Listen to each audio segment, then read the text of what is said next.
کیسی باتیں کر رہی ہو طاہرہ؟ میرا فہد تو ہانیہ سے بھی 2 سال چھوٹا ہے، اور باہر ملکوں کے بچے کہاں ماں باپ کی مرضی پر شادیاں کرتے ہیں؟ مجبور نظر آتے وہ کہہ کر اپنا پلہ جھاڑ گئی تھی۔ منصور نے بڑے بھائی کی طرف دیکھا تھا، وہ نظریں چرا گئے۔ مزید کچھ بھی کہنا بےسود تھا۔ ہانیہ بس چپ چاپ سب سمجھنے کی کوشش میں پھٹی پھٹی آنکھیں لیے ان سب کو دیکھ اور سن رہی تھی۔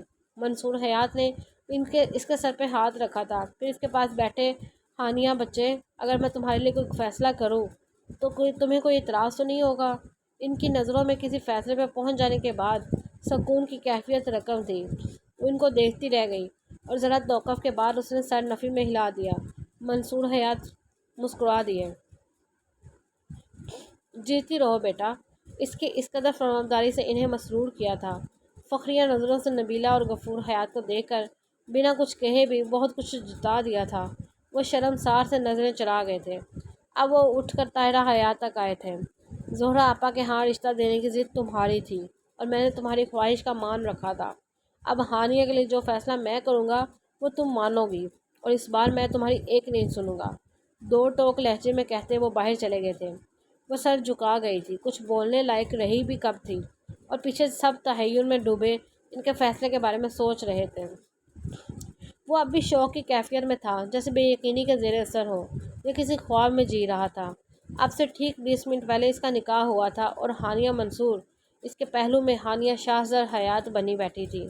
منصور حیات نے اس سے پوچھا نہیں تھا، بلکہ بہت مان سے حق جتاتے ہوئے اسے بتایا تھا وہ اس کا نکاح ہانیہ سے کر رہے ہیں۔ انکار کی گنجائش نہ تو نکلتی تھی اور نہ ہی اس کا دل اس سے اجازت دے سکتا تھا۔ وائٹ کرتا شلوار پر بلیک ویسٹ کوٹ پہن رکھا تھا، جو منصور حیات نے اس کے لیے بنوائے تھے۔ اس کے وجہ چہرے پہ کھوئے کھوئے سے تاثرات تھے، اور وہ اتنی جسارت بھی نہ کر سکتا تھا کہ اپنے پہلو میں بیٹھی پیچ اینڈ اسکائی بلیو کنٹراسٹ کے بھاری کامدار لہنگے میں سجی ہانیہ کو ایک نظر دیکھ پاتا، جو اب فقط اس کی تھی۔ اس کے دل میں کسی گزار جذبے نے انگڑائی لی تھی۔ وہ تو بس گھر کے بڑوں کو دیکھ رہا تھا، جو مہمانوں کو نہ جانے کیا ترجیح بیان کرتے مطمئن کرنے میں جتے تھے۔